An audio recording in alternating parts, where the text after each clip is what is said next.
Yo, what's up, everybody? This is your boy Isaac. And this is your boy Bryce. And we are Brothers on Tennis. And guess what, y'all? We are in the October month, and there is a lot of tennis going on. Bryce, have you been enjoying the tennis that has come this fall season? I have. I have to be honest. I haven't been watching a lot of the matches recently. I've been keeping up with the scores. Okay. But it's football season.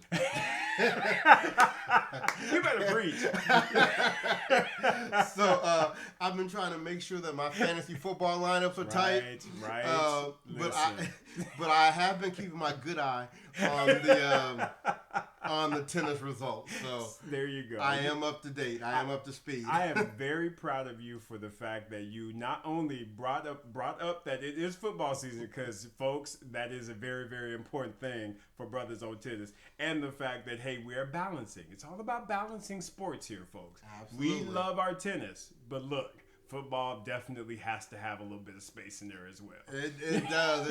And I know you are a Bronco. Yes, Broncos fan. And I'm a Cowboy. There you go. Well, I know my Broncos. They finally got a win this past weekend, so I was excited about that. Well, my Cowboys need to put the stop on this little losing streak they've got going on. Oh, I did. Yeah, I did see that. That was, yeah. Come on, Dallas. All right. Fight. What's our rally called? Fight, be fight. fight. Fight, be fight. Right. Once again, folks, if you don't know what that means, go to Brothers on Tennis 102 and you will find out. So with that said, Bryce, we had a couple tournaments last week. We had 2 men's tournaments as well as a women's tournament. And actually, the women's was like a premier event. So, all of the ladies were out and they were in force, of course, except for our girl, Serena. Yeah. But as we said, she probably done shut it down for the year. Right. So, but still, very, very, very interesting tournament with a lot of interesting matchups. What do you think about that tournament, Bryce?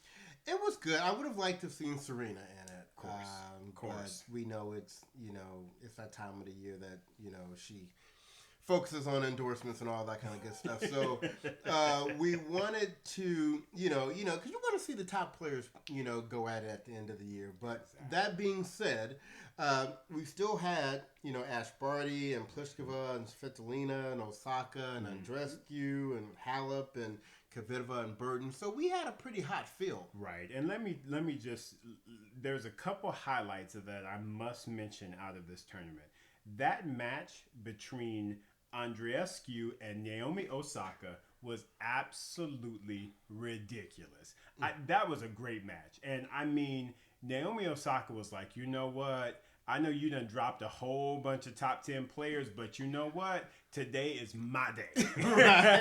It's my day. And I'm about to put them things out there. And man, it was back and forth, Bryce. It was like you really did not know until the last point was played who was going to win that match.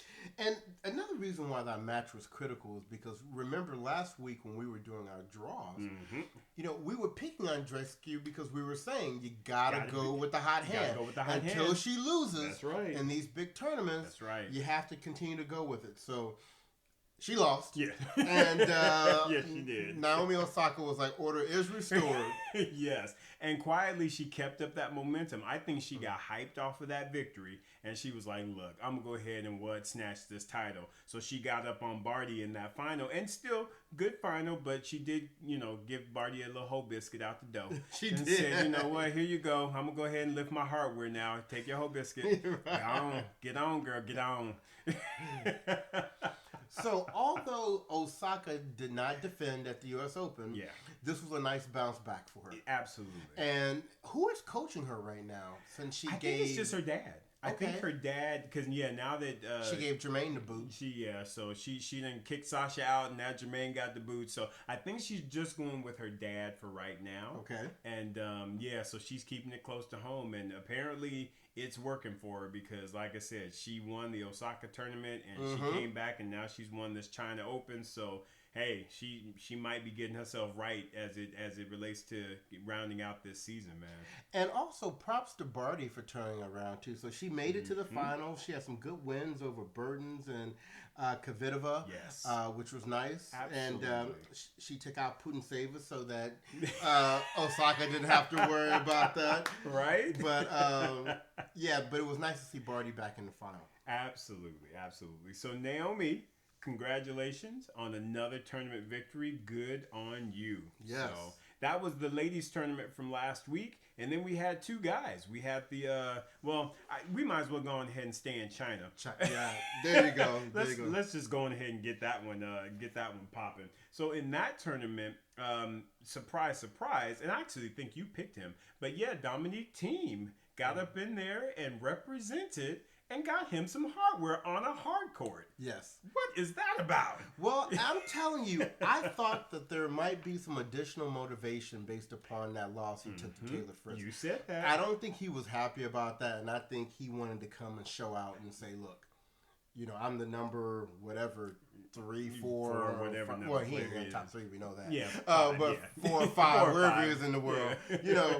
Let me sit here and represent. In this tournament, we don't have Roger, we don't have Djokovic, we don't have Rafa. Right. So I should be, one of the main contenders here, and he did. He made it all the way to the finals. Yes. Now, what I did predict was that he was going to lose in the finals to John Isner, and Tsitsipas said, "Wait a minute." Right?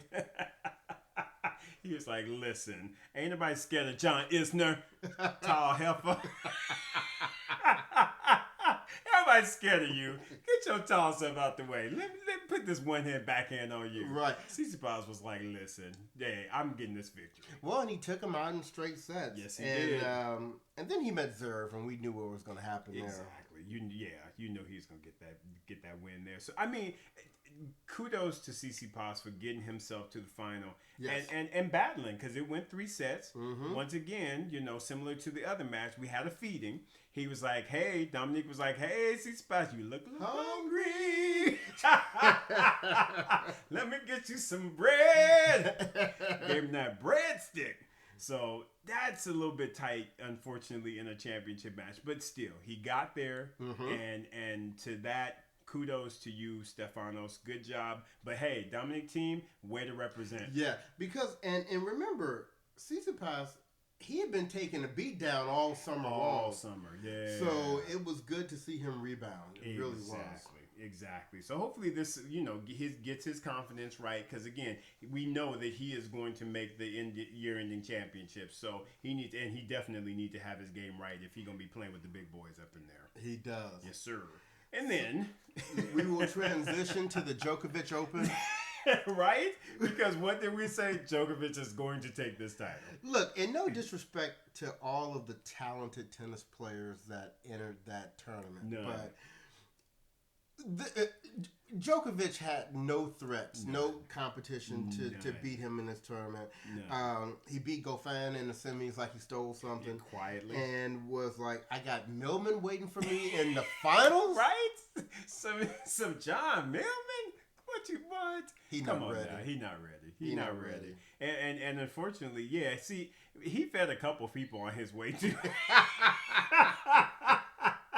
Because he started out with Popper and gave him a whole biscuit. Mm-hmm. He jumped up on Luca Pui. He was like, you look real hungry. And you know what? I was mad at Pui.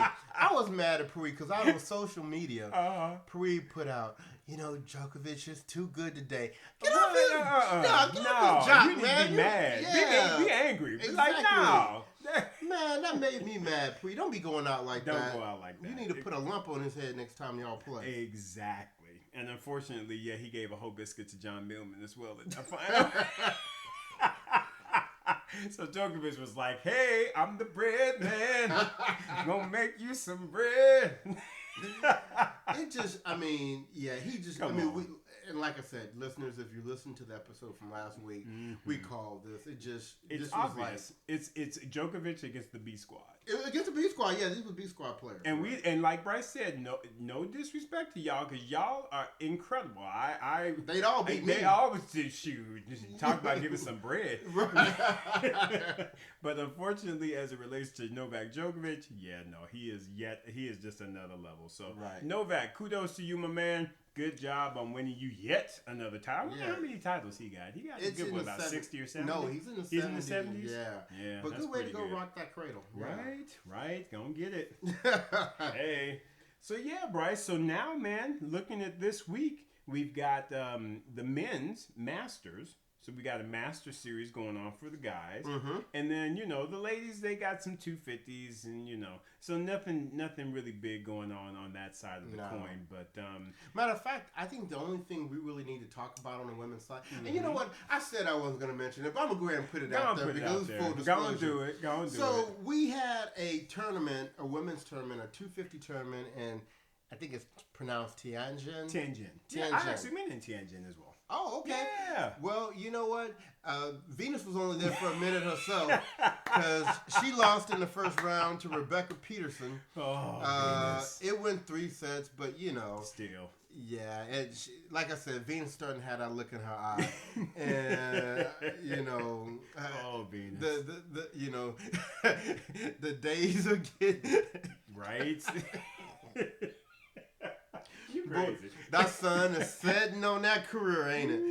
But good for you for still being out there. But that was the only interesting thing in that tournament. Exactly. And then there's another 250 tournament in Austria, in Linz. Yes. And an interesting thing happened there. Coco Gauff was in the qualifying tournament, lost to somebody, some Corp Patch or whatever. I don't even know who she is. Lost to her 6-4, 6-2. Okay. But apparently somebody dropped out of the tournament and Coco got in the tournament in the main draw as a lucky loser. All right. So she won her first round match against Stephanie Vogel. Okay. 6-3, 7-6, so that's great. Nice straight sets. And her next match is against Kozlova. Okay. So someone that she can potentially get up on. Right. So we'll keep our fingers for Coco and see how far she can go in this tournament. But she's really the only interesting thing going on there. I mean, Kiki Burton's is the top seed, and she's going to go ahead and snatch those final points she needs to boot Serena out the year-ending championship race. Exactly. She's like, let me go and get my spot locked And up. Kiki, we saw what you did. You were a wild card entry. You were looking at those points getting into the year-end championship. We're not mad at you. Exactly. We're not mad at you at all. Do what you need to do. Yeah, she got Get your spot. Exactly. Shoot, don't be mad. So let's talk about the men. Yes, sir. A Master Series, the one in Shanghai. Yes. So in that tournament, so we've got pretty much the big boys. Nadal apparently did pull out, so he is not in the tournament. But as far as the top 8 seeds go, you got Novak, you got Fed, you got Daniil Medvedev. Team is 4, Zverev 5, Tsitsipas 6, Karen Khachanov is 7, and RBA Roberto Bautista Agut is number 8. So again, we got the top 10 all up in there, and they heavy. And one of the things I love about the Master Series tournaments is that the matchups are great from round 1. Absolutely. And there are just a bunch of really good matchups throughout here. But let's go ahead and jump to who we think will make the semifinals. All right. I like that. Man, that top half is really, really interesting, but I honestly feel like it's going to go relatively according to form. So I have Novak actually battling Daniil Medvedev. So what was that, the Cincy final or something like that from this year? Yeah, so I think Medi Bear is still knocking folks out left and right. Gave poor Cam Norrie a breadstick. So I just kind of feel like they will be that top half semi. And on the bottom half, I actually think it's going. Again, I guess I'm going with the rankings because I got Fed versus Team. Unfortunately, Isaac, I have the exact same thing. Shut your mouth.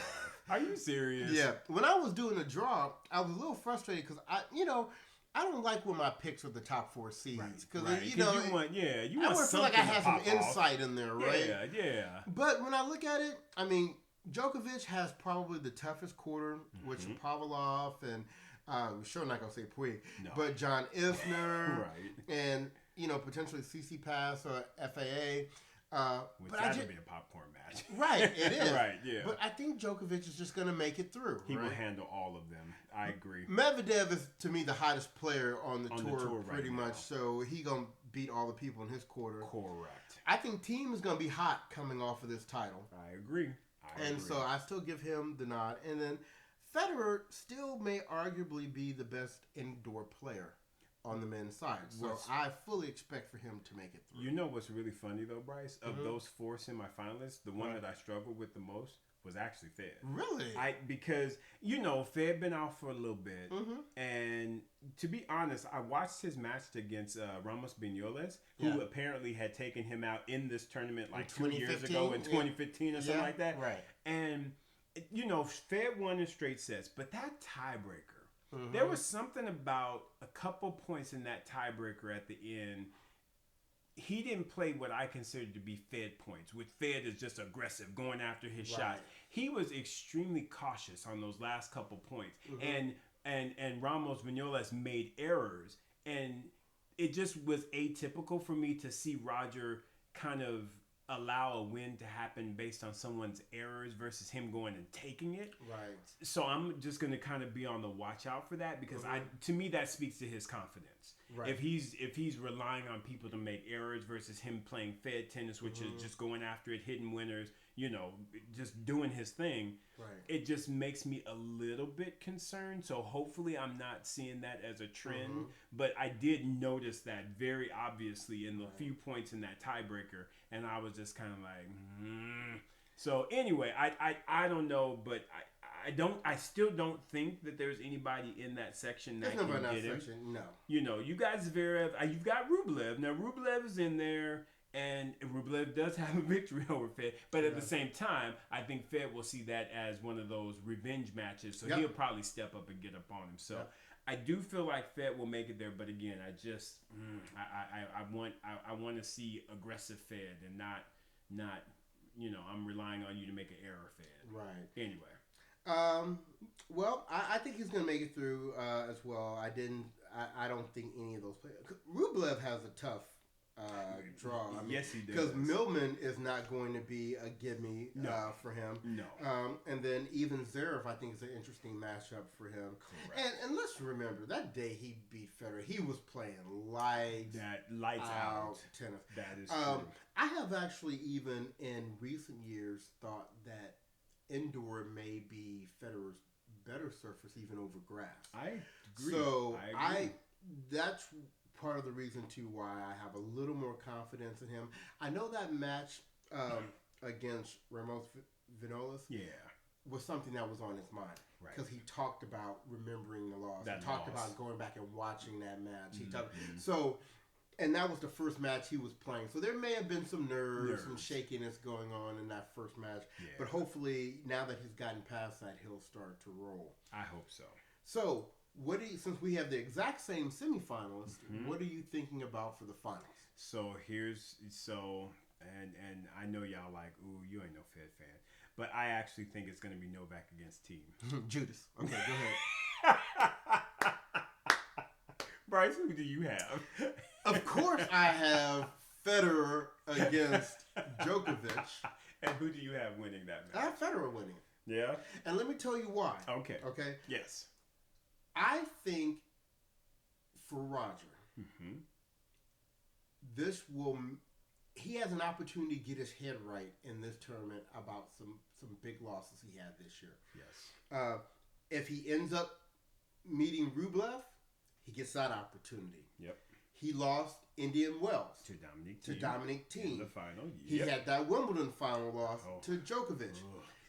I think he has an opportunity to mentally resolve a couple of those this year, and I think that will be his drive. And it's indoor, which is a big key for me.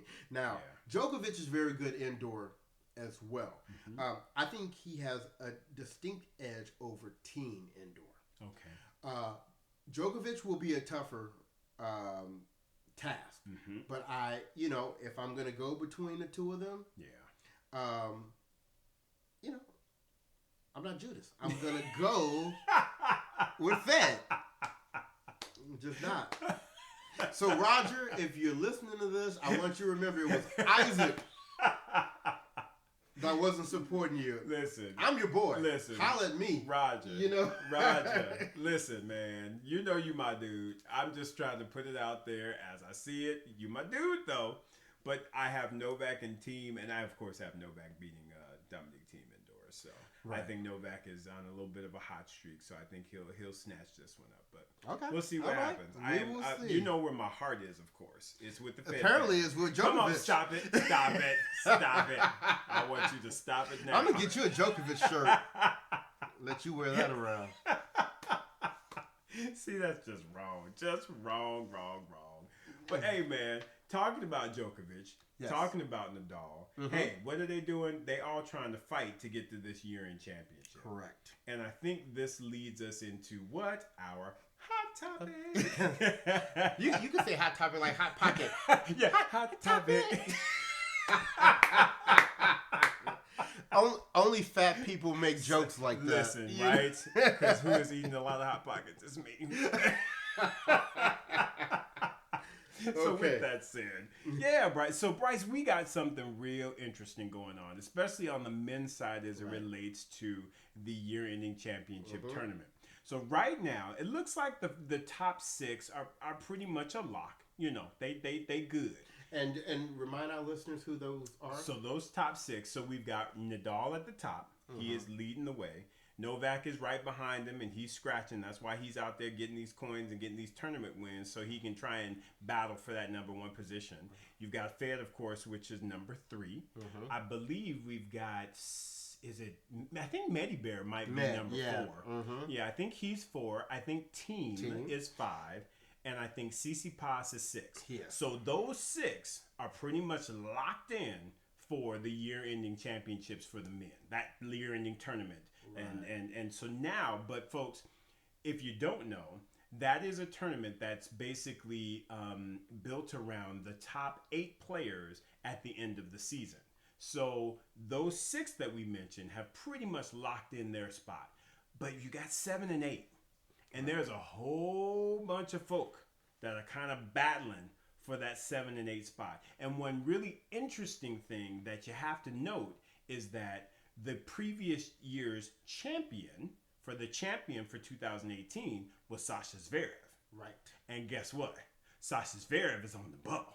And you know, and if the listeners will remember when we did I think Brothers on Tennis Up 101, and we were explaining with the year-ending championships, those are bonus points you get by being invited there. So you don't even get an opportunity for those points. So if Sasha, who won that last year, got 1,500 points for that, and doesn't have a chance to get one of those points back, he is going to tumble in the ranking. I mean, he'll be out of the top. He'll be out of the top 10, I believe. Yes. He will literally fall outside of the top 10. And that's major. That's huge. That's huge. So right now he is in that coveted 8th position because you've got Roberto Bautista Agut, who is in number 7. Yep. But then you've got a few players that are scratching in the background. They all up on their heels, and really it's just a matter of who performs best in these last 2 to 3 weeks that we have on the tour. Because I believe we have about 3 weeks left, right, on the men's tour. So basically the folks who are right behind Zverev for that 8th position is David Goffin. You've got Matteo Berrettini. Gael Monfils is in the mix. And as well as Fabio Fognini. So those are really the players who have a shot, if you will, of usurping Zverev and potentially even Roberto Bautista Agut to get that 7th and 8th spot. So Bryce, my question to you is, who do you think of all of those players that we just talked about, who do you think is going to get spots 7 and spot 8? So when I think about this question, I have to think about certain factors, right? There are 2 Master Series tournaments that are left for the end of the year, and that's really where the majority of these points are going to come from. Right. Both of those tournaments are indoor tournaments. Yep. So you have to look at, number 1, who are the best indoor court players of these remaining 6. Right. Some other data that I have to look at is that the Shanghai Masters that we're in right now, Monfils already lost in the second round. Yeah. So he's not getting any more points this week. That's right. Goffin is in Fed's quarter. Okay.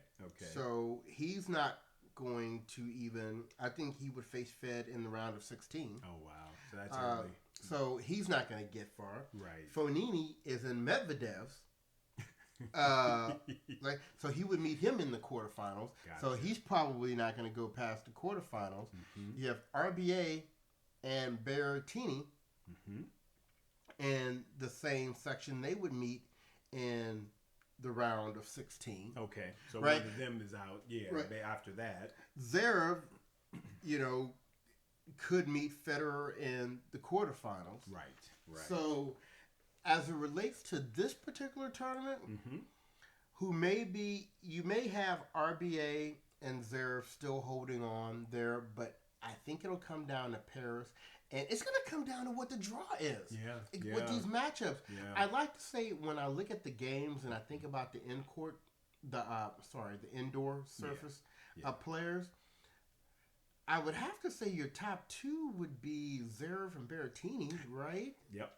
Those are the exact two people I was thinking about. Because I think Berrettini is going to have a good indoor season. Because he's a big boy, he hits a big ball. And you saw how he spanked up on Struff. Which is not an easy thing to do because Struff is a big hitter in himself. Right. So the fact that he spanked up on him and told him to see the door, I think he's going to do very well. Honestly, I would go ahead and remove Monfils. I would say Monfils is not going to make it. Okay. Because Fognini is at the bottom of those 6.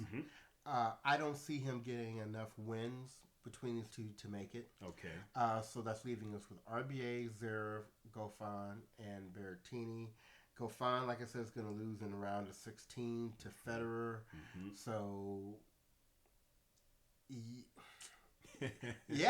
between RBA, Zverev, and Berrettini. And for Berrettini to leapfrog RBA, I think he has to beat him in this tournament in the round of 16. Gotcha. If Berrettini does not beat RBA in the round of 16 of this tournament, I think it's going to stay RBA and Zverev. Yeah. Okay. I, for whatever reason, I think Berrettini is gonna get the spot. Okay, and if he I think he will too if he beats RBA. I think given this tournament, given next week, even though I don't know the draw, just in seeing his game and you're listing out the players there, I think RBA is going to hold on to his spot, and I think the pressure is going to get to Sasha, and he is going to crack. And I think Berrettini is going to leapfrog both Goffin and Zverev, and he's going to snatch that 8th spot. I just feel it in my bones. I can see that. I feel it. Okay, so we're calling RBA and Berrettini. That's who I think is going to make it. Yeah. I can see that. It definitely is going to be interesting watching the matches to see what happens, because you have to imagine there's going to be a lot of pressure on these players to make that year-ending championship. Right. Because again, like you talked about, and like we talked about in BOT 101, it is very prestigious to make the year-ending championships. So you want to be there. You want to get that invite. Right. So, well, and listeners, we'd love to hear what you think. That's right. So if you think it's going to, if you disagree with us, and you think it's going to be somebody else, some crack, go out to our website, www.bruthasontennis.com, and that's BRUTHAS on tennis.com, or hit us up on our handle of Brothers on Tennis on Twitter or Instagram or Facebook. And let us know what you think. We're starting to have some good interaction with some of you listeners on the social media site. So let's keep that going. Let's keep the conversation going. That's right. We want to hear from you. Yeah. So we will be back here next week to talk about how Federer beat Djokovic in the finals of the Shanghai Masters. Yes. And is Paris next week? I believe it is. I'm not 100% sure. But whatever's next week, we're going to preview it for you. We'll talk about it. And so definitely get out there and watch that good tennis. That's right. So we're going to wrap up this episode. This is your boy Bryce. Hey, this is your boy Isaac. And we are Brothers on Tennis. And have a wonderful week. We look forward to speaking with you next week.